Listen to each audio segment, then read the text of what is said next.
IPL அணிகளை விட அதிமுகவில் அதிக அணிகள் உள்ளதாக உதயநிதி ஸ்டாலின் விமர்சித்துள்ளார். செங்கல்பட்டு மாவட்டம் மறைமலை நகர் பகுதியில் திமுக வேட்பாளரை ஆதரித்து அமைச்சர் உதயநிதி ஸ்டாலின் வாக்கு சேகரித்தார். அப்போது பேசிய அவர், மாமல்லபுரம், செங்கல்பட்டு ஆகிய பகுதிகளில் உள்ள மக்களுக்கு பட்டா வழங்க நடவடிக்கை எடுக்கப்படும் என்றும் தெரிவித்தார். கல்பாக்கம் அணுமின் நிலையத்தில் மண்ணின் மைந்தர்களுக்கு வேலைவாய்ப்பு வழங்க நடவடிக்கை எடுக்கப்படும் என்றும் உதயநிதி ஸ்டாலின் வாக்குறுதி அளித்துள்ளார். ஐபிஎல் மேட்ச் நடந்துட்டு இருக்கு, எல்லாம் பார்த்துட்டு இருப்பீங்க. அதுல நிறைய அணிகள் ஆடுறாங்க. அவங்க எல்லாம் கிரிக்கெட்ல இந்தியா டீமுக்கு ஆடுவாங்க. இந்த ஐபிஎல் வரும்போது மட்டும் ஏலத்தில் எடுப்பாங்க. 10 லட்சம், 15 லட்சம், 20 லட்சம், 40 லட்சம் அப்படின்னு ஏலத்தில் எடுப்பாங்க. ஐபிஎல்ல நிறைய அணிகள் இருக்கு.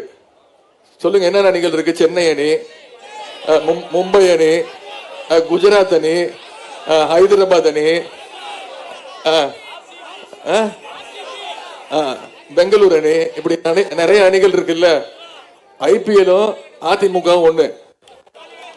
ஓபிஎஸ் அணி, இபிஎஸ் அணி, மோடி அணி, டிடிவி தினகரன் அணி, சசிகலா அணி,